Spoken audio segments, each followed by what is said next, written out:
नमस्कार। कार्यक्रम में उपस्थित भारतीय जनता पार्टी के राष्ट्रीय अध्यक्ष आदरणीय जेपी नड्डा जी, पार्टी के अन्य सभी पदाधिकारीगण, देश विदेश में उपस्थित भाजपा के कोटि कोटि कार्यकर्ता, देवी और सज्जनों, आज हम सभी अपनी पार्टी का स्थापना दिवस मना रहे हैं। मां भारती की सेवा में समर्पित प्रत्येक भाजपा कार्यकर्ता को इस शुभ अवसर पर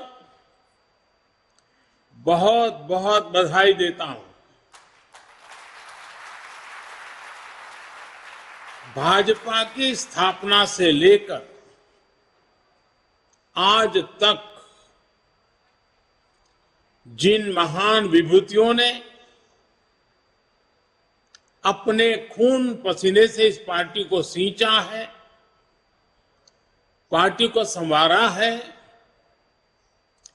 पार्टी को समृद्ध किया है, पार्टी को सशक्त किया है, देश के कोटि कोटि जनों की आवाज को बुलंद किया है, उन सभी को, छोटे से छोटे कार्यकर्ता से लेकर के वरिष्ठ पद पर से पार्टी की और देश की सेवा करने वाले सभी महानुभावों का मैं आज शीश झुका करके प्रणाम करता हूं।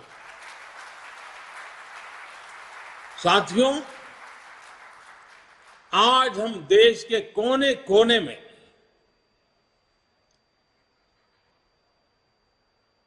भगवान हनुमान जी की जन्म जयंती मना रहे हैं। बजरंगबली के नाम का घोष चारों तरफ गूंज रहा है। हनुमान जी का जीवन, उनके जीवन के प्रमुख प्रसंग आज भी हमें भारत की विकास यात्रा में प्रेरणा देते हैं, पुरुषार्थ के लिए प्रेरित करते हैं और हमारी सफलताओं में कहीं कहीं उन महान शक्ति के आशीर्वाद प्रतिबिंबित होते हैं। हनुमान जी के पास असीम शक्ति है, लेकिन इस शक्ति का इस्तेमाल वो तभी कर पाते हैं जब स्वयं पर से उनका संदेश समाप्त होता है। 2014 से पहले भारत की भी तो यही स्थिति थी। अथाह सामर्थ्य से भरपूर, लेकिन अनहों से घिरा हुआ देश का नागरिक। आज भारत उस बजरंगबली की तरह से, उस बजरंगबली की महाशक्ति की तरह अपने अंदर सुप्त शक्तियों का आभास कर चुका है। आज भारत समंदर जैसी विशाल चुनौतियों को पार करने, उनका मुकाबला करने में पहले से कहीं ज्यादा सक्षम है। हनुमान जी के ऐसे ही कई गुणों से हम सभी भाजपा कार्यकर्ता, हमारी पार्टी निरंतर प्रेरणा पाते हैं। हनुमान जी सब कुछ कर सकते हैं, सबके लिए करते हैं, लेकिन अपने लिए कुछ नहीं करते। इदम रामाय इदम न मम यही तो भाजपा की प्रेरणा है। इदम राष्ट्राय इदम न मम। भाजपा हनुमान जी की एक और बात से भी बहुत बड़ी प्रेरणा मिलती रहती है हमें। जब हनुमान जी को राक्षसों का सामना करना पड़ा तो वो उतने ही कठोर भी हो गए थे।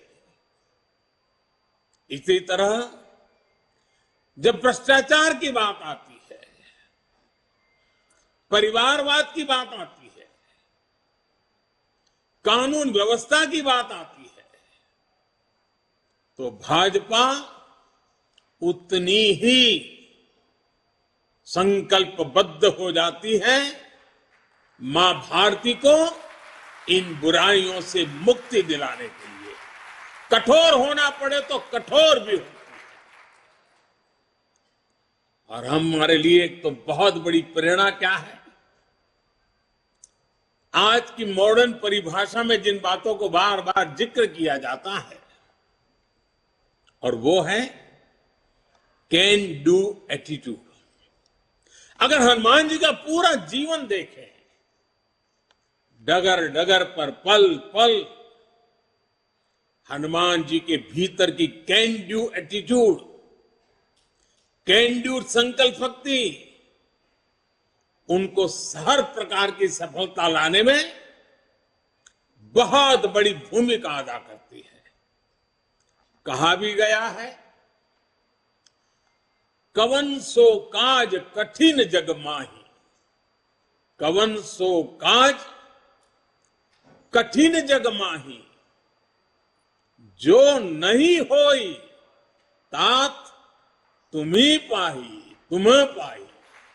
यानी ऐसा कोई भी काम नहीं है जो पवन पुत्र हनुमान कर नहीं सकते। इसलिए जब लक्ष्मण जी पर संकट आया तो हनुमान जी संजीवनी बूटी के लिए पूरा पर्वत ही उठा करके ले आए। भाजपा भी इसी प्रेरणा से परिणाम लाने में, लोगों की समस्याओं का समाधान करने का प्रयास करती रही है, करते रहना है, करते रहेंगे। इसलिए साथियों, आज के पवित्र अवसर पर को स्मरण करना है, राम काज किने बिनु, राम काज किने बिनु मोहि कहां विश्राम। भाइयों और बहनों, भाजपा वो पार्टी है जिसके लिए राष्ट्र सदैव सर्वोपरि रहा है। एक भारत श्रेष्ठ भारत जिसकी आस्था का मूल मंत्र रहा है। जब जनसंघ का जन्म हुआ था तो हमारे पास न ज्यादा सियासी अनुभव था, न साधन थे, न संसाधन थे, लेकिन हमारे पास मातृभूमि के प्रति भक्ति, हमारे पास लोकतंत्र की शक्ति थी। जो देश लोकतंत्र की जननी हो, मदर ऑफ डेमोक्रेसी हो, उसकी जनता के नीर क्षीर विवेक पर प्रारंभ से हमारी आस्था रही है और दिनों दिन वो आस्था और मजबूत होती जा रही है।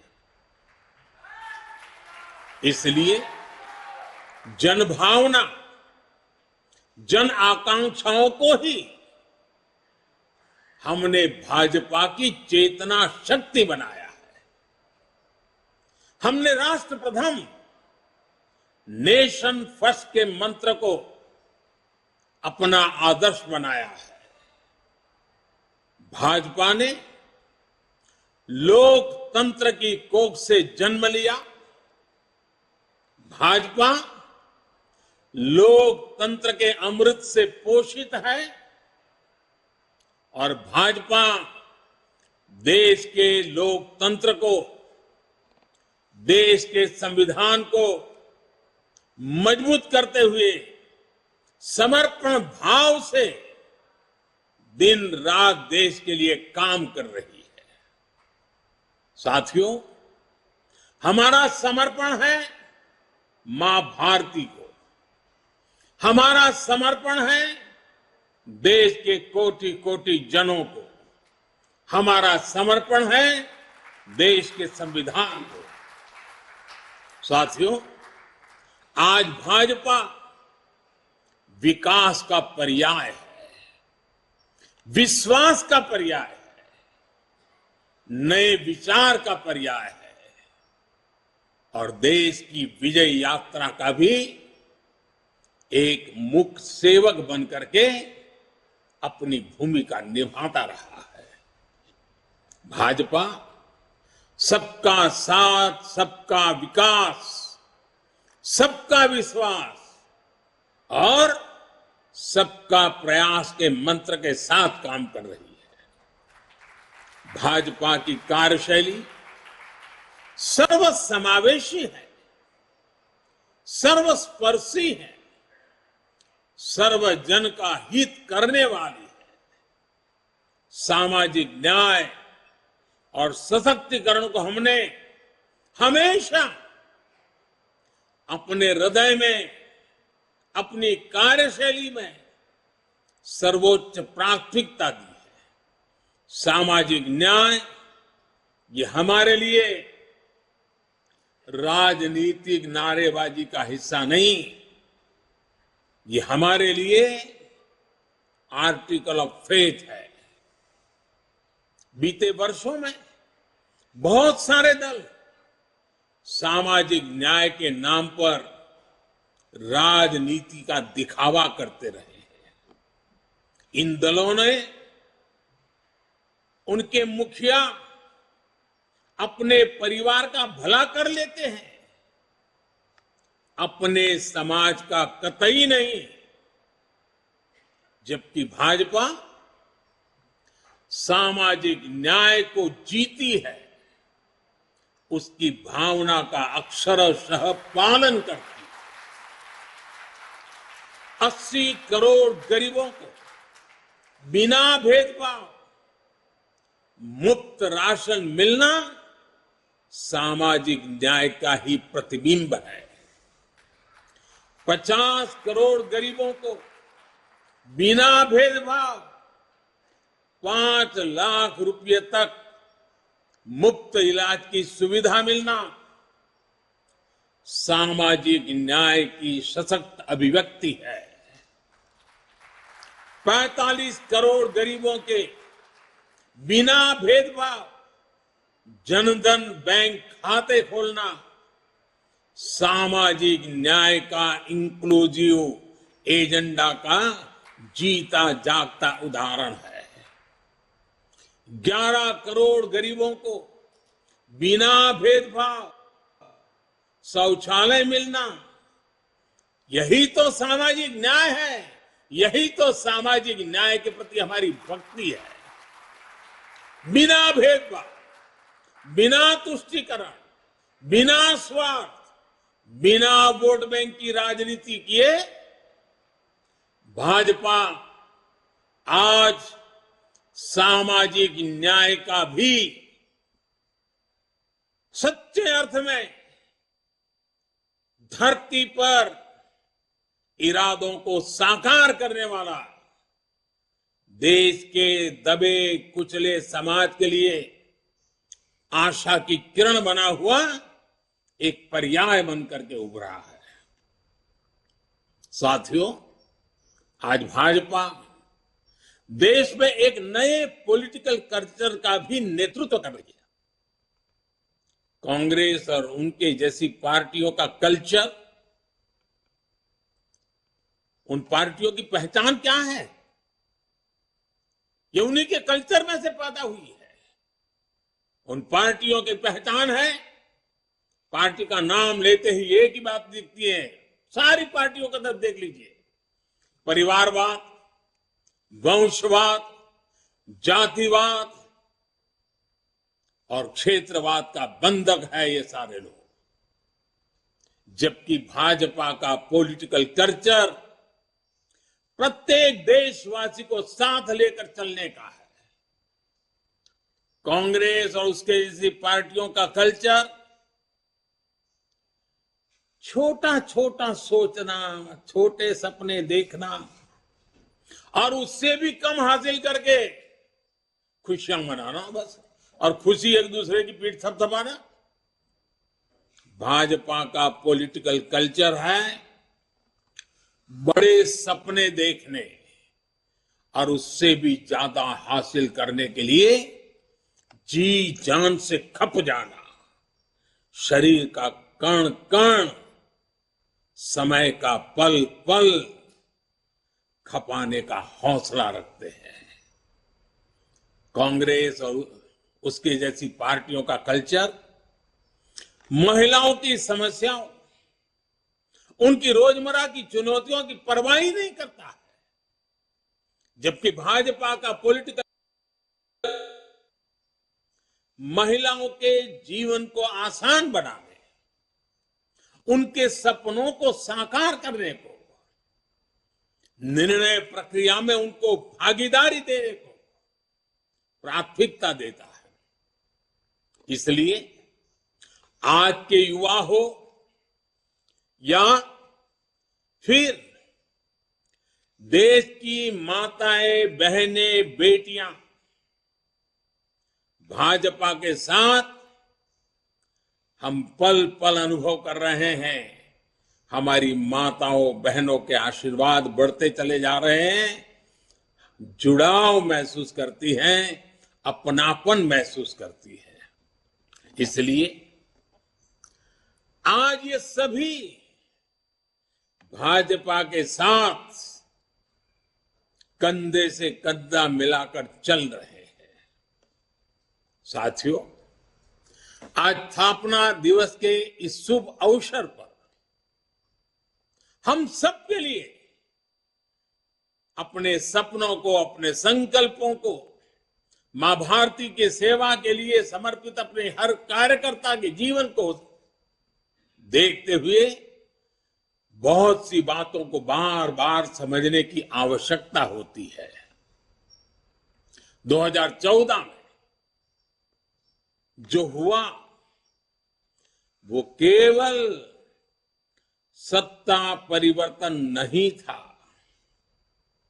2014 में भारत के लोगों ने भारत के पुनर्जागरण की नई यात्रा का शंखनाद कर दिया है। 800 साल से ज्यादा की गुलामी से बाहर निकलकर एक राष्ट्र अब अपना खोया हुआ गौरव पाने के लिए फिर से उठ खड़ा हुआ है। और इस प्रक्रिया में दशकों से चली आ रही बुराइयां, चुनौतियां धीरे धीरे कमजोर पड़ती जा रही है। अब देश पंच प्राणों की शक्ति से आगे बढ़ रहा है। साथियों, सन 47 में अंग्रेज भले चले गए, लेकिन जनता को गुलाम रखने की मानसिकता यहीं पर कुछ लोगों के जहन में बो करके चले गए, यही छोड़ गए थे। इसलिए आजादी के बाद के वर्षों में देश में ऐसा वर्ग खूब फला फूला जो सत्ता को अपना जन्मजात हक समझता था। इन लोगों की बादशाही मानसिकता ने देश की जनता को हमेशा अपना गुलाम माना। 2014 में इस दबे कुचले शोषित वंचित वर्ग ने अपनी आवाज बुलंद की। बादशाही मानसिकता के लोग इस वर्ग की आवाज सुनने की तो बात छोड़ दीजिए, पल पल कुचलते रहते थे। इसलिए हमारी सरकार के पहले कार्यकाल में ही बादशाही मानसिकता वाले इन लोगों ने इन शोषितों, वंचितों, दलितों, पिछड़ों कोई मौका नहीं छोड़ा उनकी मजाक उड़ाने में। हर पल उनकी मजाक उड़ाते रहे। हमारी योजनाओं, हमारे कार्यक्रमों को निम्न स्तर का बताने की होड़ बढ़ाई गई। जब मैंने लाल किले से स्वच्छ भारत अभियान की चर्चा की, गांवों को, गरीब को, मेरी माताओं बहनों को इज्जत कर देना, शौचालय की सुविधा देने की बात जब मैंने की, तो यही लोग क्या क्या नहीं कहते थे। जब मैंने डिजिटल इंडिया की बात की तो इन्होंने अपनी ताकत, पूरी ताकत उसे खारिज करने में, देश के लोगों में भ्रम पैदा करने में, निराशा पैदा करने में पूरी शक्ति झोंक दी। ये तर्क दिए जाने वाले और ये कहने लगे देश में बड़ी आबादी अनपढ़ है, अनजान है, वो कैसे डिजिटल इंडिया का लाभ ले पाएगी। साथियों, जब हमारा मजाक उड़ाकर ये सफल नहीं हुए तो बादशाही मानसिकता वाले इन लोगों की नफरत और ज्यादा बढ़ गई। उन्होंने कभी सोचा नहीं था कि दशक से हिंसा से जूझ रहे जम्मू कश्मीर और नॉर्थ ईस्ट में शांति का सूरज उगेगा। इन्होंने कभी कल्पना भी नहीं की थी कि आर्टिकल 370 कभी इतिहास हो जाएगा। जो काम दशकों तक सरकार चलाने वाले नहीं कर सके, वो काम भाजपा सरकार कैसे कर रही है, ये इन्हें पच नहीं रहा है। इसलिए नफरत से भरे हुए लोग आज झूठ पर झूठ, झूठ पर झूठ बोले जा रहे हैं। अपने भ्रष्ट कर्मों का खुलासा होते देख ये बेचैन है, हताशा से भर गए। इसलिए अब ये लोग इतने हताश, इतने निराश हो चुके हैं कि अब एक ही रास्ता उनको दिख रहा है, एक ही उपाय दिख रहा है, और वो खुल करके कहने लगे हैं, मोदी तेरी कब्र खुदेगी। वो कब्र खोदने की धमकी देने लगे। बादशाही मानसिकता वाले इन लोगों को, इन पार्टियों को एक बात पता नहीं है। आज देश का गरीब, देश का सामान्य मानवी, देश का युवा, देश की माताएं, बहनें, बेटियां, दलित, पीड़ित, शोषित, वंचित, आदिवासी, हर कोई भाजपा के कमल को खिलाने के लिए, भाजपा के कमल की रक्षा करने के लिए वो ढाल बनकर के खड़ा हुआ है। साथियों, अपने अस्तित्व की लड़ाई लड़ रहे इन राजनीतिक दलों की हमारे खिलाफ साजिशें चलती रहेगी, लेकिन हम देशवासियों के सपनों को, देशवासियों की आकांक्षाओं को दबते हुए, बिखरते हुए, सिमटते हुए, मुरझाते हुए नहीं देख सकते। इसलिए हमारा जोर देश के विकास पर है, देशवासियों के कल्याण पर है।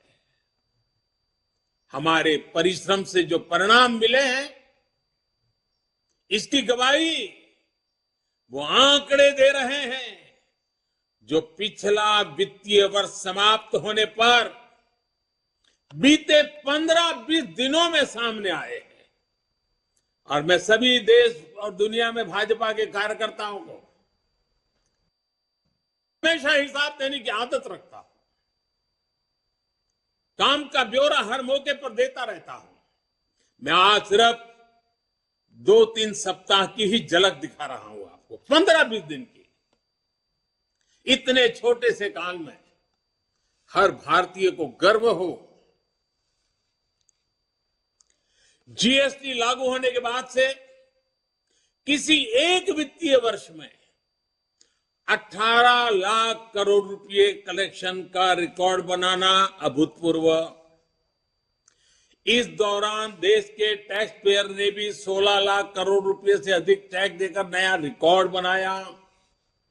मार्च महीने में ही यूपीआई से 14 लाख करोड़ रुपए के ट्रांजैक्शन का नया रिकॉर्ड बना। देश के इतिहास में पहली बार हमारा एक्सपोर्ट 750 अरब डॉलर के पार पहुंचा। देश में कोयला उत्पादन में पुराने सारे रिकॉर्ड तोड़ दिए। देश में स्टील उत्पादन में भी पुराने सारे रिकॉर्ड टूट गए। पहली बार 16,000 करोड़ रुपए का डिफेंस एक्सपोर्ट हुआ। एचएएल ने रिकॉर्ड रेवेन्यू जनरेट किया। मोबाइल फोन प्रोडक्शन और मोबाइल एक्सपोर्ट में भी नया रिकॉर्ड बना। एक साल में 6,500 किलोमीटर रेल ट्रैक का इलेक्ट्रिफिकेशन करने का रिकॉर्ड भी कुछ ही दिन पहले सामने आया। रेलवे ने 1,500 मैट्रिक टन से अधिक फ्रेट लोडिंग का रिकॉर्ड भी इसी दौरान बनाया। देश के बड़े पोर्ट्स ने एक साल में करीब 800 million metric tonne cargo handle करने का नया रिकॉर्ड बनाया। लगातार बन रहे विकास के ये रिकॉर्ड दिखाते हैं कि देश कितनी तेजी से आगे बढ़ रहा है। मैं एक सांस में जितना बोल पाया बोल दिया। साथियों, आज हम सबका सौभाग्य है कि आज एक राजनीतिक कार्यकर्ता के रूप में हमें आजादी के अमृत काल में देश की सेवा का अवसर मिल रहा है। हमें भविष्य के भारत का निर्माण भी करना है और मेरे सब कार्यकर्ताओं को, भाजपा के हर सिपाही को हर स्तर पर उसका नेतृत्व भी करना है। हमारे प्रयास में अगले 25 वर्षों का विजन शामिल होना चाहिए। हमारे हर कार्य में वो ऊर्जा होनी चाहिए जो आने वाले दशकों तक देश की दिशा और दशा, हमारे सपनों को मजबूत करने वाली मां भारती के कोटि कोटि जनों की आजादी से अब तक के संजोए हुए सारे सपनों को सिद्ध करने वाली होनी चाहिए। साथियों, आज के इस समय में दुनिया तेजी से बदल रही है। हमें भविष्य के हिसाब से भी अपनी पार्टी को निरंतर विकास करने की, विकसित करने की, सामर्थ्य बढ़ाने की कोशिश कभी भी रुकने नहीं देना है। हम पहले भी करते आए हैं, आगे अब जरा और गति से करना होगा। 6-7 वर्ष बाद मैं सभी कार्यकर्ताओं से आग्रह करता हूं, 6-7 वर्ष बाद भारतीय जनता पार्टी के 50 वर्ष पूरे होंगे। जब भाजपा के 50 वर्ष पूरे हो, उस समय पार्टी का व्याप कितना होगा, स्वरूप कैसा होगा, हमारे लक्ष्य क्या होंगे, ये हमें अभी से तय करना होगा। हमें नए आइडियाज को, नए इनोवेशंस को अपनाना होगा। पार्टी में उन्हें एक प्रकार से हमारा जीवन का, कल्चर का हिस्सा के रूप में ऐसे जोड़ना होगा, उसे बढ़ाना होगा। जैसे मेरा एक सुझाव है कि हम पार्टी में टेक्नोलॉजी को हर स्तर पर आगे लेकर आए। हम विभिन्न स्तरों पर टेक्नोलॉजी सेल्स बना सकते हैं। हम युवाओं की ऐसी टीम बना सकते हैं जो आधुनिक टेक्नोलॉजी को मॉनिटर करे, उसे जनता तक पहुंचा के लिए कैसे इस्तेमाल कर सकते हैं। हम एक्सपर्ट से सुझाव लें, हम सेमिनार करें, एक्सपर्ट्स को लेकर बुला करके बदलते हुए विश्व को समझने की कोशिश करें। सोशल मीडिया में भी हमें नए तौर तरीकों के बारे में सोचना होगा। आजकल रील्स, यूट्यूब, ट्विटर, फेसबुक और इंस्टाग्राम के जमाने में ज्यादा से ज्यादा युवाओं में, इस युवा पीढ़ी में प्रोफेशनल से जुड़ने के लिए हमें राजनीति के नए आयामों को विकसित करना ही है। कम्युनिकेशन और इंफॉर्मेशन भाजपा के निरंतर विस्तार में बहुत बड़ी भूमिका निभाने वाले हैं। इसके लिए हमें अपने कार्यकर्ताओं की ट्रेनिंग, पंचायत से लेकर पार्लियामेंट तक चुने हुए प्रतिनिधियों की ट्रेनिंग के नए प्लेटफॉर्म बनाने होंगे। साथियों, संगठन शक्ति, कार्यकर्ताओं की एकजुटता, ये भाजपा की प्राण शक्ति है, हमारा प्राणवायु है। इसे निरंतर ऊर्जा देते रहना भी हम सभी का कर्तव्य है। हमें अपने विस्तार के लिए, दूसरों से सीखने के लिए देश के भीतर और बाहर हर तरफ दृष्टि रखनी होगी। हमें विश्व की दूसरी लोकतांत्रिक पार्टियों के साथ भी समन्वय और संवाद बढ़ाने के बारे में काम करना चाहिए।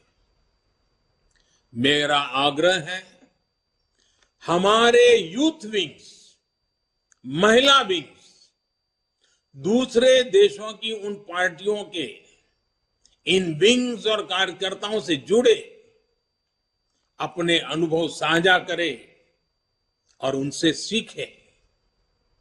हमारे सांसदों को भी संवाद, उनके प्रेशर बहुत रहता है, मैं जानता हूं। एक सांसद को इतने प्रकार के काम रहते हैं, लेकिन सांसद के पास जानकारियों के स्रोत भी बहुत रहते हैं।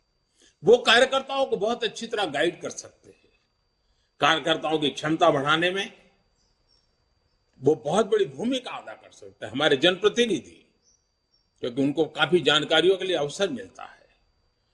उनका लाभ जितना ज्यादा हमें मिले, पार्टी को मिले, हमें कोशिश करनी चाहिए। हम पार्टी में अलग अलग मोर्चों के माध्यम से समाज के अलग अलग वर्गों के लिए संघर्ष करते रहे। जहां जरूरत पड़ेगी संगठन करेंगे, जहां जरूरत पड़ेगी लोकतांत्रिक तरीकों से संघर्ष करेंगे, जहां जरूरत पड़ेगी समर्पण की मात्रा बढ़ाते जाएंगे। लेकिन साथियों, अब हम उस दायरे में पहुंचे हैं, अब समय आ गया है कि सभी मोर्चे समाज की आवाज उठाने के साथ साथ एक फ्यूचरिस्टिक विजन के साथ उनकी हर छोटी मोटी तकलीफों से मुक्ति के आधुनिक तौर तरीके अब क्या हो सकते हैं, कम समय में कम संसाधनों से भी उत्तम से उत्तम परिणाम लाने के तरीके क्या हो ताकि उनका जीवन बहुत तेजी से बदल सके और 2047 आजादी के जब 100 साल हो तब विकसित भारत का सपना सिद्ध करने में कोटि कोटि जनों की भागीदारी बढ़े। हर मोर्चे को सोचना चाहिए कि वर्तमान और भविष्य की चुनौतियों का स्थायी समाधान कैसे हो। उदाहरण के लिए हम सभी पहले किसानों की समस्या उठाते थे, किसान मोर्चा उसमें बड़ी भूमिका निभाते थे। हमने किसान सम्मान निधि से लेकर एमएसपी तक कई बड़े फैसले लिए, किसानों की सेवा की। अब किसानों के एफपीओज बन रहे हैं, कोऑपरेटिव्स बन रहे हैं। इन्हें मजबूत करने का काम भी भाजपा कार्यकर्ता का ही है। इसी तरह हमने हमेशा झुग्गी में रहने वाले गरीबों की आवाज उठाई। जब हमें सेवा का मौका मिला तो हमने उन्हें पक्के मकान दिए, शौचालय दिए, गैस कनेक्शन दिए। हमें इसी तरह आगे के लक्ष्य तय करने हैं। ये समाधान स्थायी होने चाहिए और फ्यूचर रेडी होने चाहिए। इस तरह के प्रयासों के लिए हम पार्टी में नए इंटेलेक्चुअल सेल्स भी बना सकते हैं, नए विचारों पर सेमिनार्स करने और उन पर आगे बढ़ने की एक व्यवस्था तैयार कर सकते हैं। साथियों, जब हमारे सामने 2047 के विकसित भारत जैसा बड़ा लक्ष्य है तो हमारी ये जिम्मेदारी है कि परिश्रम में कोई कमी नहीं छोड़े। हमें सफलताओं को सेलिब्रेट तो करना है, लेकिन अगले ही पल अगली चुनौती के लिए कमर भी कसनी है। और हमें ये सब बीजेपी की मूल विचारधारा के प्रकाश में ही करना है, भारत के संविधान की सीमाओं में ही रहना है। हमें भारत के समाधान उधार की सोच से नहीं, भारत की जड़ों से ही, भारत की परंपराओं से ही, भारत के कोटि कोटि जनों के सदियों के अनुभव से ही उस अमृत से आगे बढ़ना है। इस सोच के साथ हमें भाजपा को 21वीं सदी की भविष्य की पार्टी बनाना है। हमें दुनिया की सबसे बड़ी पार्टी होने के बाद भी अति आत्मविश्वास का शिकार नहीं होना है। लोगों ने अभी से कहना शुरू कर दिया है कि 2024 में भाजपा को कोई नहीं हरा सकता। ये बात सही भी है, लेकिन हमें एक भाजपा कार्यकर्ता के नाते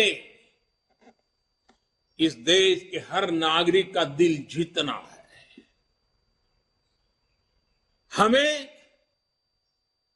चुनाव जीतने तक सीमित नहीं रहना है, कोटि कोटि जनों के दिलों को जीतना, ये हमारा मकसद है।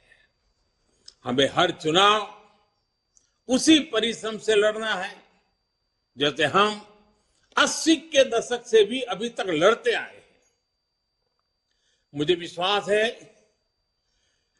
कार्यकर्ताओं की ताकत और राष्ट्र प्रथम का संकल्प हमें इसी तरह ऊर्जा देता रहेगा। आज के इस शुभ अवसर पर 2 पड़ाव 50 साल जब बीजेपी होंगे और 100 साल देश की आजादी के होंगे। आइए एक खाका खींचे, योजना बनाएं, जन जन के दिलों को जीतते हुए मां भातृ के जिन सपनों को लेकर के हम चले हैं उन सपनों को साकार करते रहे। आज हनुमान जयंती पर स्वयं हनुमान दादा भी हम पर आशीर्वाद बरसाएं। और जनता जनार्दन तो ईश्वर का रूप ही होती है। उस जनता जनार्दन के आशीर्वाद के बिना कुछ नहीं होता है। उन आशीर्वादों को लेकर के भी हम आश्वस्त होकर के आगे बढ़े। मैं आप सबको बहुत बहुत धन्यवाद देता हूं, पुनः शुभकामनाएं देता हूं। मेरे साथ बोलिए, भारत माता की।